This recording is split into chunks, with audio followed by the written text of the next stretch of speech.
sobre o primeiro encontro de educação sobre emancipação política e emancipação humana. Hoje vai ser trabalhada a origem, natureza e função social da emancipação humana. Os pontos que serão tratados: fundamento, trabalho e trabalho associado, natureza e função social, condições antropológicas e históricas culturais de possibilidades, sujeitos, tentativas de efetivação, situação atual. Com a palavra do professor Dr. Ivo Clemente. Reconfiguração e da configuração do Estado moderno subordinado ao movimento do capital e a função social dela. Construir uma forma de liberdade na qual nós somos mais livres do que os escravos e os servos, mas que temos uma liberdade de tipo limitado, que no fundo significa que nós não nos autodeterminamos socialmente. Quem manda na nossa vida, no fundo, é o capital. Mas eu queria só retomar um detalhe que me parece fundamental. Aquela argumentação que eu disse ontem, olha, a burguesia interessa que todo mundo acredite que o ser humano é egoísta por natureza. Ou seja, que nós nascemos egoístas e que a desigualdade social é resultado do exercício deste egoísmo humano.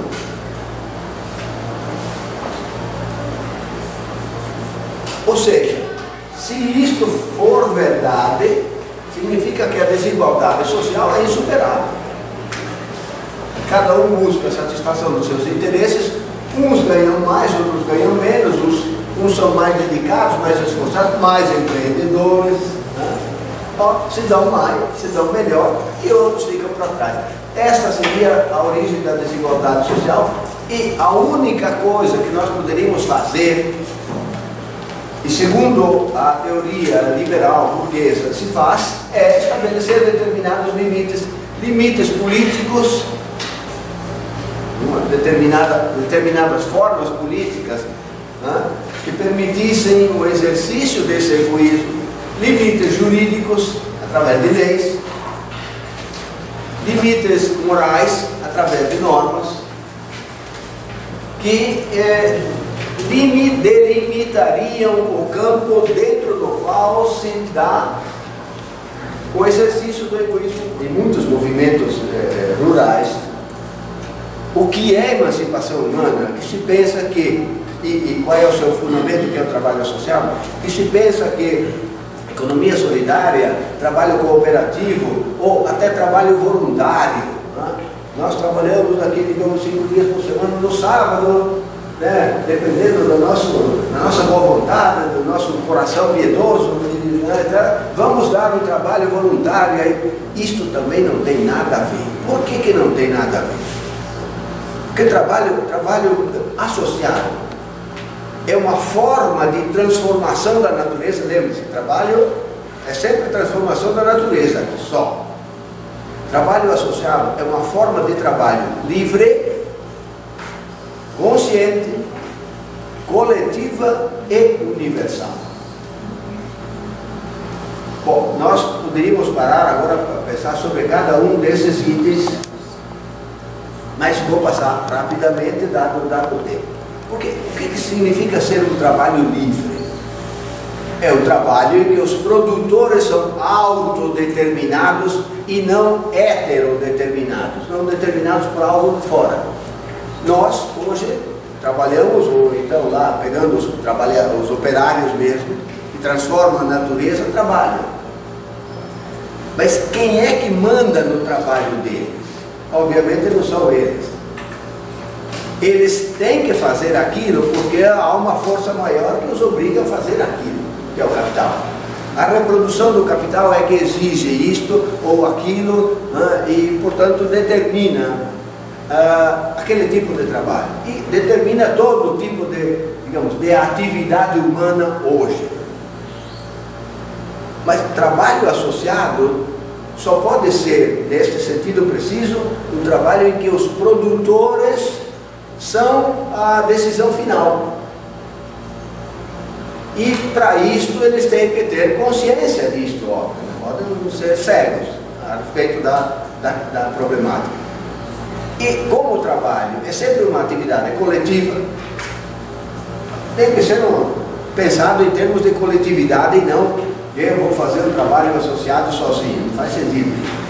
E tem que ser universal. Óbvio, por quê?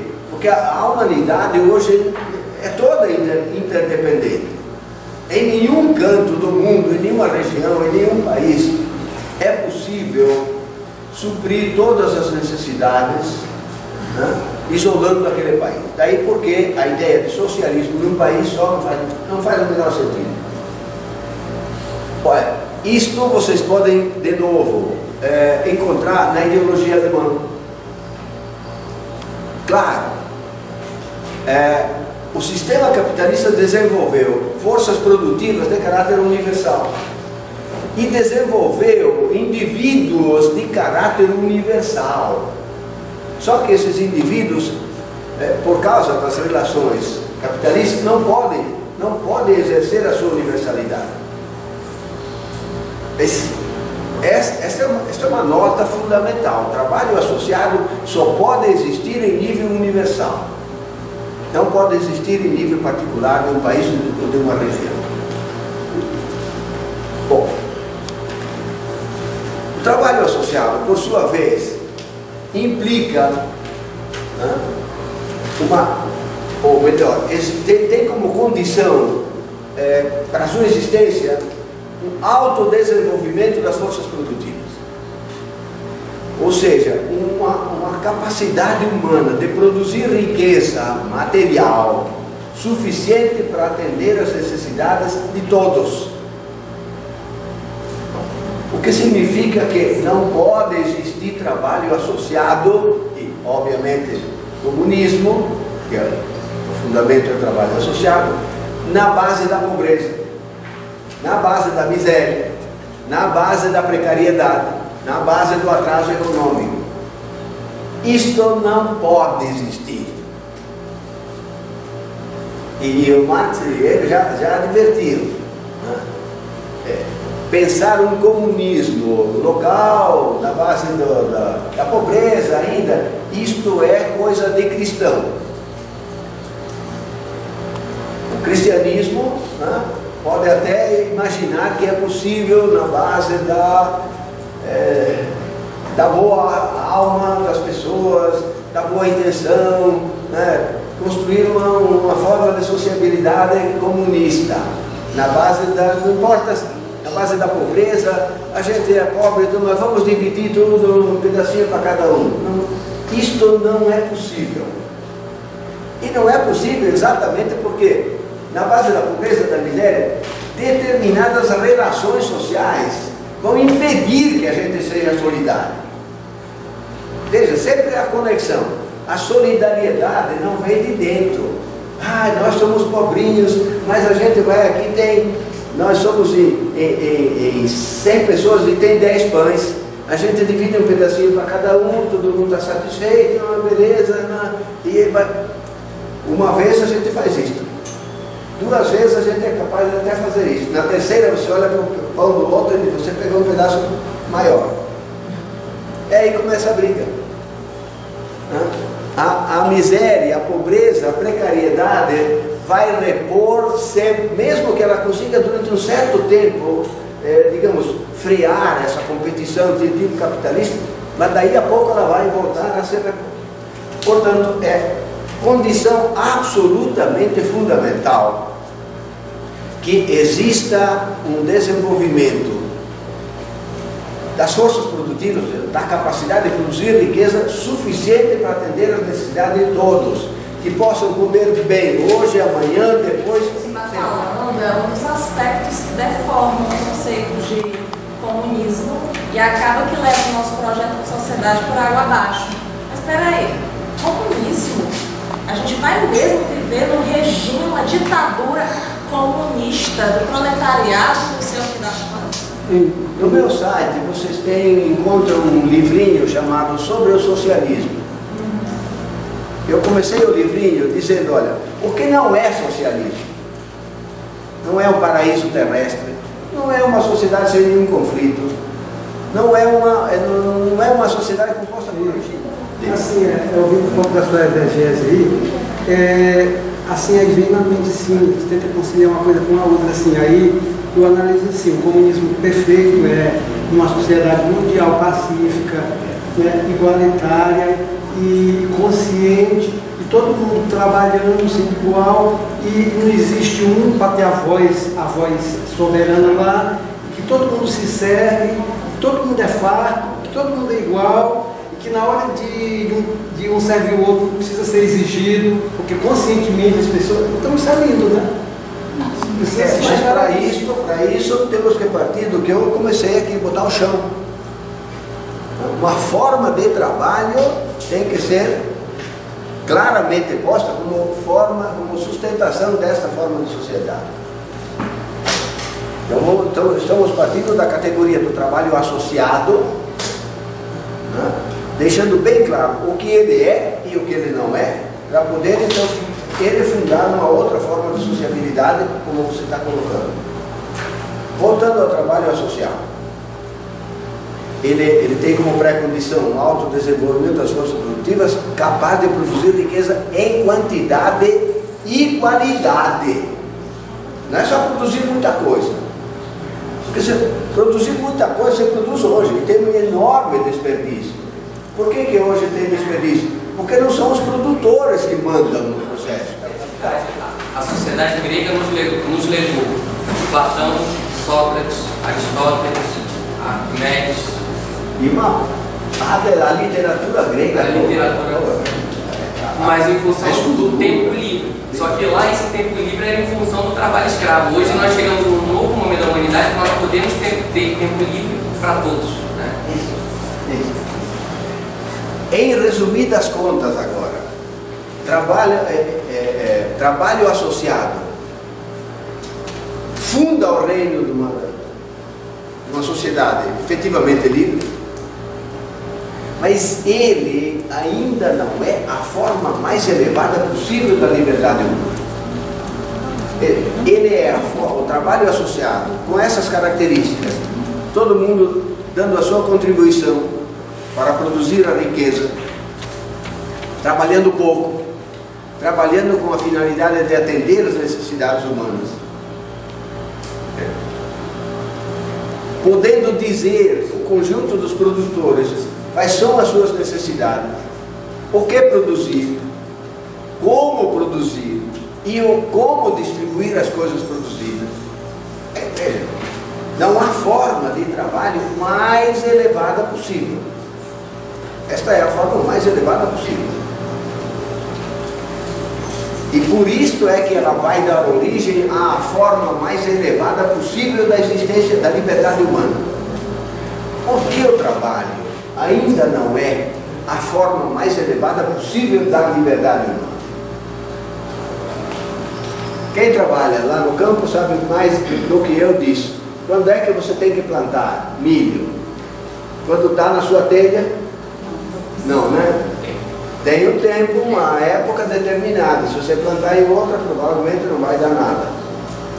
Ou seja, a natureza tem determinadas leis que precisam ser respeitadas.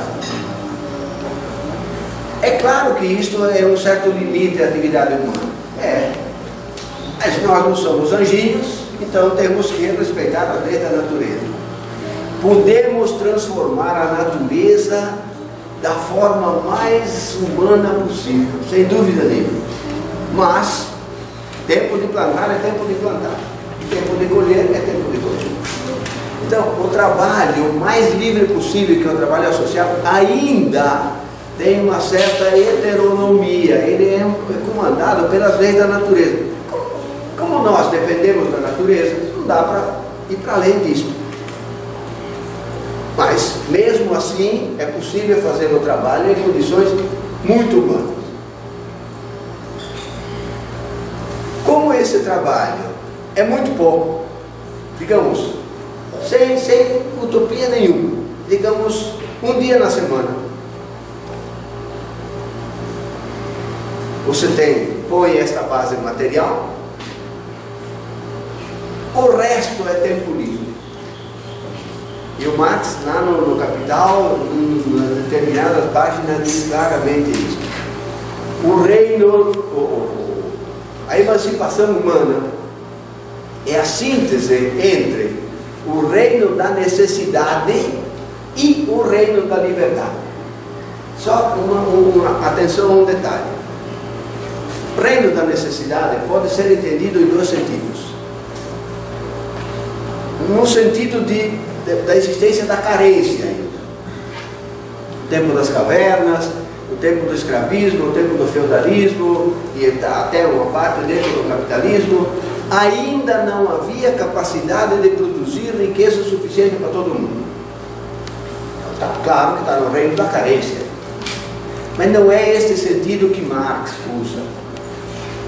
Reino da carência que Marx usa é no sentido de que o ser humano, mesmo com o trabalho associado, ele é governado por leis da natureza. Não é ele que comanda todo o processo. Ele tem que se articular com as leis da natureza. Este reino da necessidade é articulado com o reino da liberdade. Aí sim, você trabalha um dia na semana, o resto do tempo é tempo livre. Livre para fazer as coisas que você quer. Livre para explicitar as capacidades humanas variadas. Livre para fazer ciência, livre para buscar conhecimentos, livre para fazer arte, música, lazer, enfim, as mais variadas formas, que neste caso o indivíduo pode escolher livremente. Quem permite que o indivíduo, o ser individual, faça essas escolhas livres, não é simplesmente ele. É esta forma de sociabilidade, baseada no trabalho associado, que permite, agora você trabalha, deu sua contribuição, tchau e bênção, vá fazer o que dá na telha.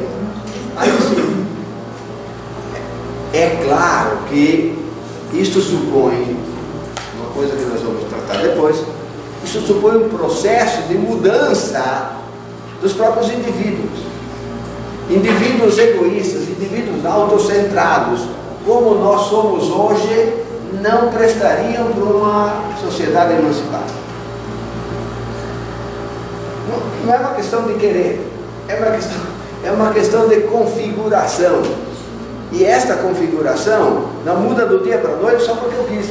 Eu quero ser um comunista. Então, eu já acordei comunista e pronto. Nós não podemos ser comunistas hoje. Nós podemos lutar pelo comunismo, mas não podemos ser comunistas hoje. Porque não podemos ter trabalho associado e não podemos ter uma base, não podemos ter algo que põe o chão. Ou seja, de novo, entra a forma do idealismo. Você pensa que a subjetividade determina a realidade objetiva. Olha, o idealismo é uma coisa tão perversa, tão forte, porque ele tem milhares de anos de existência. E isto é introjetado de variadas maneiras, inclusive pela religiosidade. E que a nossa consciência, se nós nos convertermos interiormente, se nós nos tornarmos bons interiormente, não sei se vocês percebem o equívoco disso. Eu venho dizendo desde ontem, o bem e o mal não vêm de dentro, o bem e o mal vêm de fora. Veja, quero um exemplinho bem besta. Você pode ir à missa todo dia, pode se confessar, não quiser pecar todo dia, peque durante uma semana inteira, depois você se confessa lá. Pode fazer obra de caridade, pode fazer o bem, pode ajudar o próximo, pode fazer tudo isso, que o teu coração legal te manda. Mas você está numa relação de exploração do trabalhador. Não tem como. De um lado, você pode tratar, digamos, humanamente, no sentido imediato, o trabalhador, mas você vai enriquecer à custa dele. E enriquecer significa você tomar a humanidade dele, não tomar apenas coisas. Não é uma questão de você ser bonzinho, de tratar bem. Eu posso tratar bem você, mas se eu te exploro, o nível é outro. E quando existe essa relação de exploração do capital sobre o trabalho, tudo é transformado em mercadoria. Você tenta consciência, olha, eu tenho consciência, vamos fazer então um curso de ecologia, vamos botar uma disciplina no currículo sobre ecologia, para que as pessoas se conscientizem da importância de respeitar a natureza, de ter uma relação harmoniosa com a natureza. Muito bem, vai lá o capital e faz o que com Mariana? Viram? Só para citar um exemplo. Eu posso até imaginar que os capitalistas donos da Samarco sejam pessoas, se você encontrasse na rua, Você daria um abraço? civilizados, podia dar um abraço, podia te dar um presente e tal. Mas o que eles estão fazendo lá é criar mercadorias e a natureza que se dane. A relação do homem com a natureza depende das relações dos seres humanos entre si. Essa é a questão básica. E ou, como ele dizia, ou mudamos as relações entre nós, ou as relações com a natureza. É impossível mudar as relações entre nós. É impossível. Você diz. Ah, deixa eu pegar a minha sacola e ir embora. O que eu estou fazendo aqui? Você diz que dentro dessa sociedade não é possível mais a emancipação, não é possível. Nós sermos comunistas, por exemplo. A nossa transformação parte das nossas relações, porque são elas que nos constituem. Isso. Tá certo? Isso. Diante disso, então, se não é possível eu chegar a ser comunista, eu me transformar ao ponto de ser comunista, então eu estou fazendo uma perspectiva fatalística, assim, eu acho que nós do Gentex, nós trabalhamos há 30 anos em comunidade, fazendo a contra-hegemonia. Então nós decidimos começar algo na contradição de um processo que é capitalista. Eu acho que a fala da Alice coaduna com o meu pensamento, porque às vezes o sentimento que eu estou desde ontem aqui é que existe uma fatalidade de um processo e que a gente não pode fazer nada. A gente tem que transformar tudo e de repente isso também mobiliza. E eu acho que o Gentex ele decidiu há 30 anos atrás não ser esse marxista. Não ser esse marxista que tem que saber tudo para fazer alguma coisa, por exemplo. A gente faz não sabendo, porque é não sabendo que a gente vai saber. Então, eu acho que tem que começar de alguma forma.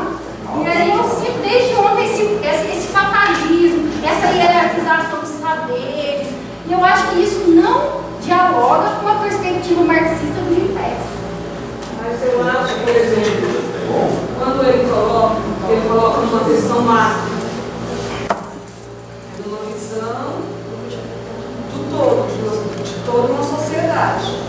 Claro que a gente não vai ficar esperando que o comunismo chegue até nós. A gente tem que, de alguma forma, ir fazendo esse movimento. E ele é individual, mas ele é... Temos que superar essa sociedade porque nós somos orgulho da história. Eu digo que nós já estamos com as nossas ações individuais subjetivas fazendo contra-hegemonias e construindo essas sementes dessa nova comunidade. E aí eu só estou muito gramsciana nisso. Eu acho que a gente já está construindo. Já existe sementes e raízes dessa nova sociedade. E tem muita gente aqui dentro que está fazendo isso. Muita gente, eu sei disso. Já está fazendo. Vamos discutir a questão. Ninguém precisa se alterar. Meu gente, De maneira organizada ou nos atos. Quem é agora? Até agora. Não é só questão de fala. É questão de a gente saber de onde sai e para onde chega. O que nós estamos discutindo é a base material do comunismo até agora. Ninguém discutiu como chegar lá. Que ela levanta uma questão justa. Mas esta questão ainda não, sem a gente colocar claramente o objetivo que nós queremos atingir. que a emancipação humana, com este fundamento, com esta natureza, a gente não sabe para onde vai. De novo, não basta a gente querer fazer coisas para chegar lá. É preciso saber o que é que tem que fazer. Quais são as mediações que nos permitem chegar lá. Isso não é pauta. Desculpe, eu não gosto de embolar as coisas. Eu gosto de botar o chão muito claro. E, agora sim, agora nós podemos discutir como efetivar isso. Saber muito sobre Marx para fazer isso? Não. Saber muito sobre Marx é o quê? Então, uma pergunta. Exatamente. É uma outra pergunta. Basta muita coisa para fazer a transformação. Basta saber tudo sobre Marx para fazer. O que eu estou insistindo é que subjetividade, teoria e realidade objetiva. A gente fica pensando, me colocando um pouco na perspectiva da colega, a gente fica pensando o tempo inteiro no que a gente está confrontando todo dia, né? E no fim das contas, quando, por exemplo, você faz uma crítica ontem, eu acho que ficou muito bem delineado, assim, eu pelo menos consegui entender bem pela primeira vez ontem, a crítica à emancipação política, né? Aí a gente pensa assim, poxa, fazer uma crítica à emancipação política no Brasil é tão produtivo assim, nós estamos longe da emancipação política e ainda estamos sofrendo, como o senhor mesmo disse, um retrocesso absurdo a cada dia que a gente fica vendo assim, emancipação política pra gente parece uma miragem, né? Aí a gente fala assim, bom, então como que eu vou pensar na minha prática de sala de aula, né, de professor, de militante, de qualquer coisa, de pesquisador, como que eu vou pensar em outros termos, se o termo básico desse avanço capitalista, que o senhor entende bem, ontem também houve um avanço capitalista, a gente não tem consolidado no Brasil. Eu só estou querendo dizer assim, será que não tem aqui um problema assim? Há um déficit de compreensão da teoria marxista básica, como a gente falou ontem. Mas esse déficit também é um problema da nossa primeiro, assim, ó, o primeiro, depois daqui, estamos aqui. O que é o pronto? Entende? Assim, porque fica parecendo que entre esse nada e o primeiro milímetro depois do nada, há um abismo de transformação. Há um fato concreto. Vocês todos fazem atividades, mas fazem atividades diferentes. Ela faz um tipo de atividade, outras pessoas fazem.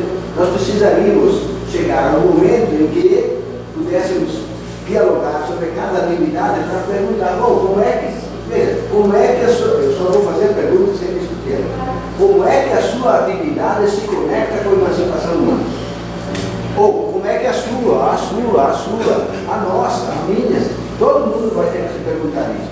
E isto o que eu estou dizendo, isto não é uma mera questão que é preciso conhecer o processo, a categoria da emancipação humana e dentro dela a relação entre subjetividade e objetividade para ver o que é que eu posso fazer e o que não adianta fazer. E quem vai me dizer isto é a realidade objetiva. Claro, traduzida teoricamente. Isso implica um monte de discussões que a gente precisaria fazer também, mas se conscientizar que a gente tem que batalhar para no futuro, tá? O capitalismo tem que ser nocauteado de forma irreversível. Quem pode nocautear é o comunismo e a gente tem que se envolver todo mundo nisso e que a gente tem que procurar se posicionar no sentido de aprender e aprendendo, ver se isso pega mais. Alguém pode pertencer a um grupo de defesa dos direitos humanos e batalha pela defesa dos direitos humanos. O cara está dedicado a isso, ele bate a vida dele, ele enfrenta um monte de coisa. Este cara não necessariamente está lutando pela emancipação humana. Não é a dedicação dele disse se eles estão, quando nós lutamos, quando nós brigamos por salários melhores, é uma luta justa. E às vezes a gente tem que ir para a porrada para isso. Fazemos greve, isto é uma luta pela emancipação humana. A classe operária entrou num processo de brigar por direitos, por melhorias econômicas, por aumento de salário, por condições de vida, mas o objetivo de acabar com o capital saiu de cena. Bom, isso implica toda uma mudança teórica no marxismo. A revolução saiu de cena e a democracia e a cidadania foram lá para cima. Ah, sim, veja, na União Soviética não tem democracia, então nós temos que resgatar a democracia e a cidadania. Isto é burguesia. Você resgata a perspectiva burguesa, né, contrapondo àquela ditadura stalinista que supostamente seria socialista. Quando estoura a crise brutal, em 1970, a crise do capital, é esta crise que permite ao capital avançar brutalmente sobre os direitos dos trabalhadores. Os trabalhadores estão teoricamente desnorteados, porque perderam a perspectiva revolucionária, organizativamente desorganizados, no sentido de que eles estão fragmentados, estão submetidos ideológica e politicamente aos interesses do capital. O combate hoje está todo dentro do campo posto pelo capital. Você brigar por direitos, brigar por políticas públicas sociais, brigar por políticas públicas universalizantes, brigar por direitos variados, pelas identidades variadas, isto faz parte da emancipação política. Eu não estou dizendo que é mal, hein? Eu não estou desqualificando isso. Eu estou dizendo, isto faz parte da emancipação política. Isto não está conectado por si com a emancipação humana.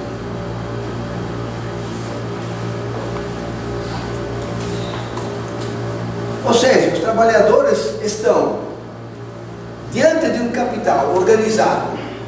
Vejam, o Banco Mundial acaba de publicar um relatório sugerindo a privatização das universidades públicas no Brasil. O capital sabe o que faz, sim. Eles têm contradições enormes entre si, mas eles sabem muito bem, e na hora do vem a ver, eles estão unidos. A desgraça que nós estamos vendo no Brasil é alguma coisa surreal. Os trabalhadores não estão conseguindo sequer resistir a algumas coisas tão brutais. Mas por que não conseguem? Porque a maioria das centrais sindicais não está interessada em brigar. Está de fachada.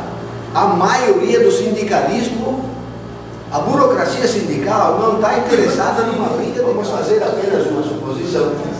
Que os trabalhadores hoje tivessem uma perspectiva revolucionária muito clara.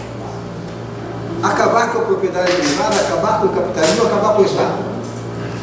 Que tivessem organizados com sindicatos, enfim, com organizações combativas e não organizações para fazer festa, como a maioria dos sindicatos. A coisa seria diferente. Mas o sindicato, a burocracia sindical não quer entrar nisso, quer fazer de conta. A burocracia sindical das grandes centrais hoje está negociando com o governo a volta, sob outras condições, do imposto sindical, que é o que dá vida a essa burocracia perversa. Como é que uma classe que está no nível de consciência tão rebaixado vai elevar o seu nível de consciência com uma direção sindical desse jeito? É este percurso que a gente tem que entender por que é que nós chegamos a esta situação. E ela é objetiva, não é o que eu gostaria, não é o que eu quero, mas é objetiva. É dentro disso que nós temos que pensar o que nós podemos fazer e devemos fazer. Aí, para nós que trabalhamos na educação, eu pediria para vocês lerem um texto chamado o grande ausente e os problemas da educação. E o outro que é atividades educativas emancipadoras. Porque nós, educadores, enquanto educadores, porque eu posso ser educador, mas eu posso fazer parte de outros grupos, outras instâncias, mas enquanto participantes do processo educativo, podemos fazer. Não tem nada de determinismo e nada de imobilismo. Eu acho que tem que ter realismo. Se vocês olharem para a educação, o que ela é hoje mesmo, ela é hegemonicamente dominada pelo capital. Eu disse outro dia, os fins da educação estão estabelecidos pelo capital. Formar força de trabalho, profissionais qualificados para ser uma mercadoria para ser vendida no mercado. Este é o objetivo principal. O segundo objetivo da educação é formar cidadãos que aceitem os valores dessa sociedade, que introjetem que a desigualdade social é uma coisa natural, que você pode melhorar essa sociedade, pode melhorar no sentido jurídico, político, no sentido de políticas públicas, tudo isso. Na medida que você acredita nisto, que este é o caminho, obviamente você não vai querer fazer revolução. Cidadão é um cara, por mais crítico que ele seja, ele nunca põe em questão a propriedade privada. Não faz parte do ser cidadão, ser contra a propriedade privada. Ele é o outro lado da moeda. Bom, quem opera isto não é o Estado. Quem estabelece a política educacional de um país? Quem estabelece os parâmetros curriculares em geral? Quem dá a normatização geral? Não é o Estado? Via ministérios, via secretarias, via órgãos diversos, CAPES, CNPq e outros babados? É isto. Você querer propor outra política educacional é você querer, mas não tem possibilidade de fazer. Porque grandes educadores como Paulo Freire tentaram fazer isso. Não é uma questão de... Eu não estou desqualificando o Paulo Freire, hein? Eu estou dizendo, ele tinha boas intenções. Teve muita coisa legal, interessante. Mas a proposta dele é inviável. Agora, o que eu acho que nós podemos fazer? Veja, qual é o nosso objetivo? O nosso objetivo é a emancipação humana. Dentro do figurino que eu tracei aqui. Não é simplesmente melhorar o mundo, fazer atividades que eu acho que vão... Não é isso não. Veja, estas atividades que eu estou propondo significam você contribuir para que os educandos conheçam o processo histórico do ponto de vista mais elevado que a humanidade já construiu. Se você não conhece a história, não sabe de onde nós partimos, qual é o percurso e como estamos aqui assim. Tem que conhecer história, mas não basta conhecer a história, porque a maioria dos cursos de história é uma porcaria, pós-moderna. Tem que conhecer história do ponto de vista mais elevado que a humanidade produziu, que é do Marx. É o cimo da montanha, olhando para trás. Do cimo da montanha, que é a concepção histórica materialista, você olha para todo o processo histórico, aí você vem com ele. E esta concepção nos diz, olha, começou com o trabalho, vem assim, assado, inclusive chega até hoje, o capital, a crise do capital, a possibilidade. É preciso chegar, é preciso permitir, possibilitar que os educandos cheguem a uma concepção radicalmente crítica e revolucionária. Que é isso que a classe trabalhadora precisa. A classe trabalhadora não precisa só de bons profissionais altamente qualificados. Você pode ter um engenheiro altamente qualificado, claro. A burguesia agradece se o cara é um tapado, é um conservador. É bem assim um físico, um sociólogo, um filósofo, está cheio de filósofo. Está cheio de filósofo conservador, 99% dos filósofos são conservadores. Não contribuem para a revolução. Eu estou dizendo uma coisa real. 99% da filosofia que se produz hoje parou na primeira metade da frase do Marx. Os filósofos até hoje só se preocuparam em interpretar o mundo. O mundo concreto que se dane. É isso que fazem, gente. Eu venho da área da filosofia. Durante 12 anos no seminário, eu aprendi filosofia da mais alta expressão. Isso aí é um conservador. Eu tive que mudar de concepção de mundo completamente, radicalmente. Claro que você tem que ter uma base, claro que tem que conhecer os pensadores, mas tem que conhecer a partir dos pressupostos metodológicos marxianos, do materialismo histórico. É outra conversa. Para vocês verem, não há nenhuma história da filosofia baseada no materialismo histórico. Quando os soviéticos tentaram fazer, fizeram porcaria. Porque tinha uma concepção mecanicista.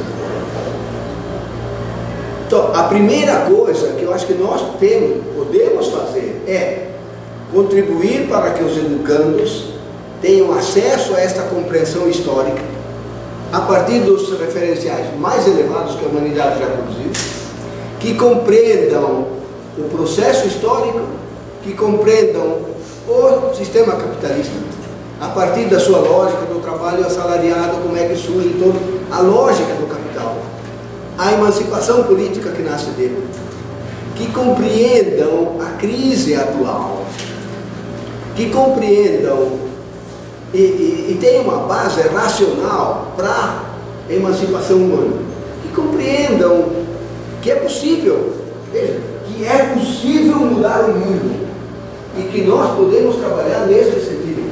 Mas primeiro temos que ter um mínimo de teoria que ilumine. Senão não dá. Ora, muito bem. Ao lado disto, é claro que nós temos inúmeras lutas para levar adiante. Estas lutas também devem ser iluminadas por essa perspectiva teórica. Não basta lutar por salários, que é justo. Não basta lutar por mais direitos, que é justo. Isto é limitado. Isto em si é emancipação. Você precisa primeiro dominar isto. Claro que não é no sentido, bom, eu vou dominar tudo, morri e não fiz nada. Não é nesse sentido. Mas tem que ter um mínimo de domínio, que depois você possa aumentar, mas que possa então contribuir para que outros venham atrás disto. O primeiro momento de quem quer fazer alguma coisa revolucionária hoje, dado o estado precaríssimo da teoria revolucionária, é resgatar essa teoria revolucionária. Isto, eu só sei um jeito de fazer isto: estudar. Estudar com seriedade. Se você estudar com seriedade não é ler, hein? Ah, eu li a ideologia alemã. Não, você leu. Estudar é outra coisa. Estudar é você ler linha por linha, refletindo, pensando, vendo o contexto histórico. E no final você poder dizer, olha, o cara disse isto e aquilo. E quem conhece dizer, de fato, você entendeu bem o que ele disse. Independente de levantar questionamentos. Há tarefas enormes para a gente fazer. O que nós não podemos fazer, e eu posso estar completamente equivocado, o que nós não podemos fazer é dizer, a educação vai contribuir para a emancipação humana. A educação não vai, não.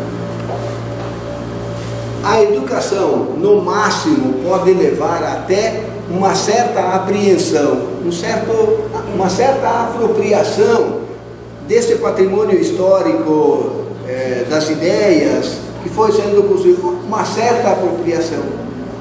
Mas está cheio de conservadores profundamente que dominam profundamente essas teorias e são conservadores. tem que rever todo o processo histórico, teórico e prático à luz do referencial mais elevado que a humanidade produziu. Eu não canso de repetir isso. Porque se você não se apropria dessa teoria marxiana, como é que você vai ajudar outras pessoas a elevar o seu nível? A dizer, depois de estudar tudo isso, agora, puxa vida, eu posso me comprometer com a luta revolucionária. Mas a pessoa tem que ter solidez para dizer isso. A gente não se compromete porque a luta de classes nunca foi um passeio. Luta de classes você tem que entrar sabendo que poder contribuir com algumas ideias.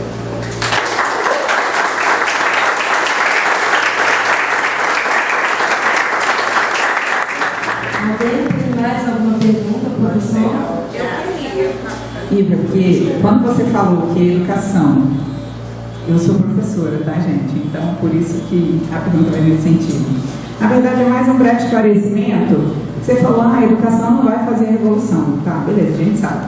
Mas, você tem um texto que eu vou ter que ler, né? Que são as atividades educativas emancipadoras. Ela tem um papel importante. A educação hegemonicamente é dominada pelo capital via Estado. Então eu não gosto de falar aí, a educação vai fazer isso ou aquilo. Eu preciso saber que tipo de educação você está fazendo. A educação predominante não vai fazer isso.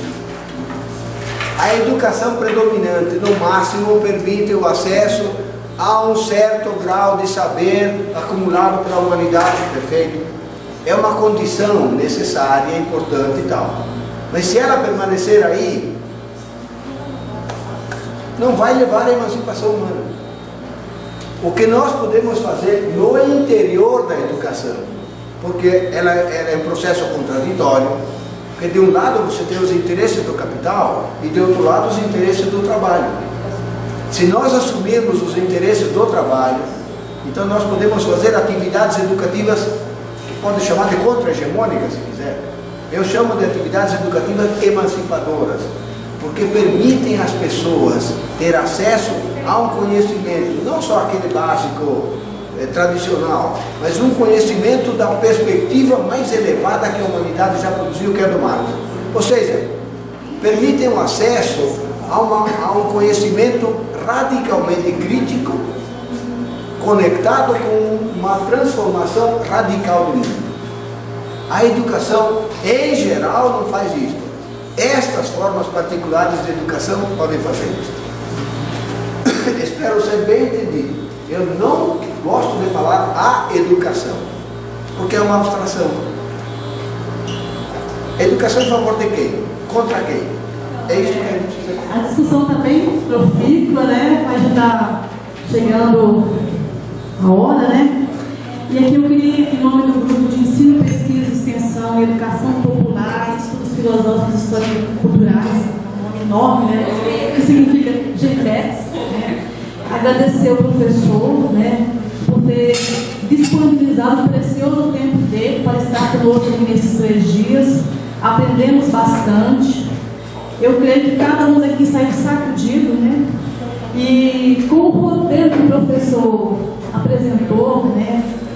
Porque a gente tem assim, o reconhecimento que há pessoas que estão na graduação, que estão no mesmo das leituras em relação a Marx, alguns que já têm alguma leitura, algum conhecimento em relação à teoria marxista, então, mas a partir da discussão que o professor levantou, eu creio que cada um aqui vai sair assim, mais inspirado para buscar esse aprofundamento. E o objetivo nosso, quando a gente pensou de trazer o professor, foi justamente isso, né? Porque já que nós somos, nos dizemos materialistas história dialética, a gente tem que conhecer bem a teoria que a gente diz usar em nossos estudos e em nossas atuações políticas, né? Então, assim, é um convite para o aprofundamento dos estudos da obra de Marx, né, que o professor está nos fazendo, porque sem esse conhecimento a gente também vai chegar muito capenga nas transformações sociais. Eu quero agradecer ao professor, né, Eu espero que haja outros momentos como esse, que esse seja o primeiro de muitos outros encontros que o professor possa vir contribuir conosco, né? Eu acho que nós estamos numa caminhada, né, de busca, de aprofundamento e a gente não vai sair daqui de alguma forma, da mesma forma que entrou. Eu acho que estamos de alguma forma vestidos por dentro pelas provocações e pelo conhecimento que o professor aqui disponibilizou e as reflexões que ele trouxe. Então, quero agradecer em nome do grupo, em nome da faculdade. Muito obrigada pela boa vontade de estar conosco, professor.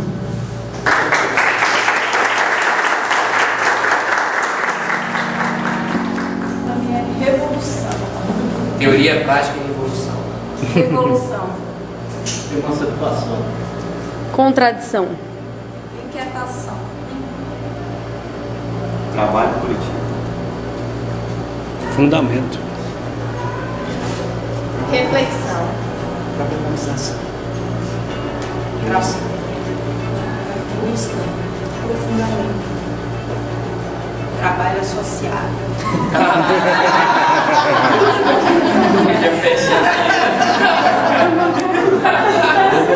Captou a mensagem. Quem mais não falou? Resistência. Resistência. Quem mais não falou? Você, amor, fala. Fala uma palavra. Qualquer palavra. Ele falou legal, ele falou que foi legal. Emoção coletiva. Inquietação.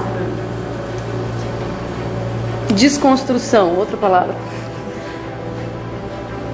Leitura de Marx. Eu tenho que encarar o capital. Não vai ter jeito. Fundamental. Parabéns a vocês também. Obrigado.